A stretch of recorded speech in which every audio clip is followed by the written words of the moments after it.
YouTube family, તમારું બધાનું સ્વાગત છે મારા ન્યૂ વ્લોગમાં। તો આજે આપણે બનાવીશું એકદમ સ્વાદિષ્ટ ચણાની દાળ। ચણાની દાળ બનાવવા માટે મેં ચણાની દાળને છે ને 2 થી 3 કલાક માટે પલાળી દીધી હતી। તમારે વધારે સમય હોય ને તો વધારે પણ પલાળી શકો છો।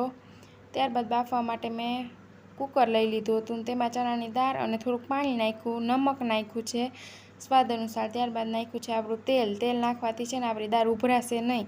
ત્યારબાદ લઈ લીધા હતા એક સમારીને બટેટું લઈ લીધું છે ને દૂધી લીધી છે થોડીક। તમારે ન નાખવી હોય તો સ્કીપ પણ કરી શકો છો। ત્યારબાદ 2 થી 3 સીટી પડી ગઈ છે ને આપણી દાળ બફાઈને રેડી થઈ ગઈ છે ને દૂધી ને બટેટાને છે ને આપણે દાળમાંથી અલગ કરી લીધા છે। દાળમાં તમારે બ્લેન્ડર મારવું હોય તો મારી શકો છો। હવે આપણે છે ને તેલ લઈ લીધું છે વઘાર માટે। ગરમ મસાલા છે, ઝીણી સમારેલી ડુંગળી, ઝીણું સમારેલું ટમેટું છે, મરચાં 2 નંગ છે ઝીણા સુધારેલા, લસણ આદુની પેસ્ટ છે, લાલ મરચું, ધાણા જીરું અને હળદર છે આપણી। હવે બધા જ મસાલા આપણા થઈ ગયા હતા તૈયાર અને વઘારવા માટે મેં રાખી દીધી કઢાઈ। કઢાઈમાં આપણી ગરમ થવા માંડી છે। હવે આપણે નાખી દઈએ એમાં તેલ। તેલ તમારે જેટલું નાખવું એટલું નાખી શકો છો। ચેનલને લાઇક, સબસ્ક્રાઈબ અને શેર જરૂર કરજો અને કમેન્ટમાં જરૂર જણાવજો તમારે કેવી બની હતી દાળ। આપણું તેલ ગરમ થવા માંડ્યું છે। હવે તેમાં નાખી દઈએ ગરમ મસાલો। ગરમ મસાલામાં તજ, લવિંગ, બાદિયા અને મરી છે ને જીરું છે। થોડુંક જ આપણું ગરમ મસાલો લીધો હતો સ્વાદ અનુસાર। ત્યારબાદ આપણે નાખી દઈએ ઝીણી સમારેલી ડુંગળી। હવે ડુંગળીને છે ને આપણે ધીમા તાપે પાકવા દઈએ અને ફેરવી લઈએ।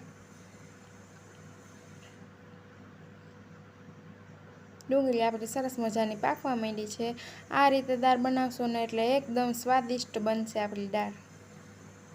હવે જો ડુંગળી આપણી છે ને પાકવા માંડી છે, એકદમ લાલ થવા માંડી છે। હવે તેમાં નાખી દઈએ મસાલા। મસાલામાં છે આદુ લસણની પેસ્ટ છે, હળદર, ધાણા જીરું અને ચટણી, લાલ મરચું પાવડર છે, લીલા મરચાં અને ટમેટાં નાખી દીધા આપણે મસાલો નાખ્યા બાદ તરત જ।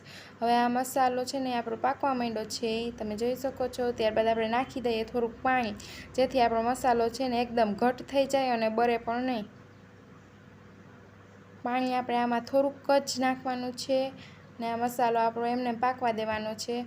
હવે જો આ મસાલામાં પાણી બળી ગયું છે તમે જોઈ શકો છો ને તેલ છૂટું એકદમ પડી ગયું છે। ટમેટાં પણ આમ જુઓ ને તો એકદમ છાલ છૂટી પડી ગઈ હોય ને એવા પાકી ગયા છે। હવે તેમાં નાખી દઈએ મસાલો પાકી ગયો તો ત્યારબાદ નાખી દઈએ બટેટા અને દૂધી। ત્યારબાદ નાખી દઈએ આપણી દાળ। દાળમાં તમારે બ્લેન્ડર મારવી હોય કે આખી કરવી હોય કોરી મોરી તો તમે આખી પણ રાખી શકો છો, તો વધારે બાફવાની જરૂર નથી।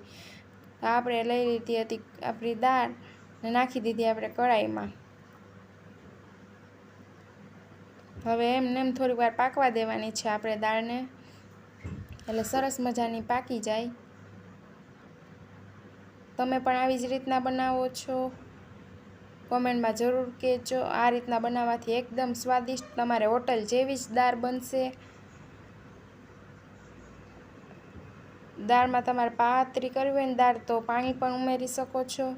મેં પાણી નથી ઉમેર્યું, અમારા ઘરમાં આવી જ ખવાય છે ઘાટી, એટલે તમે જોઈ શકો છો આપણી દાળ થઈ ગઈ છે પાકીને તૈયાર રેડી।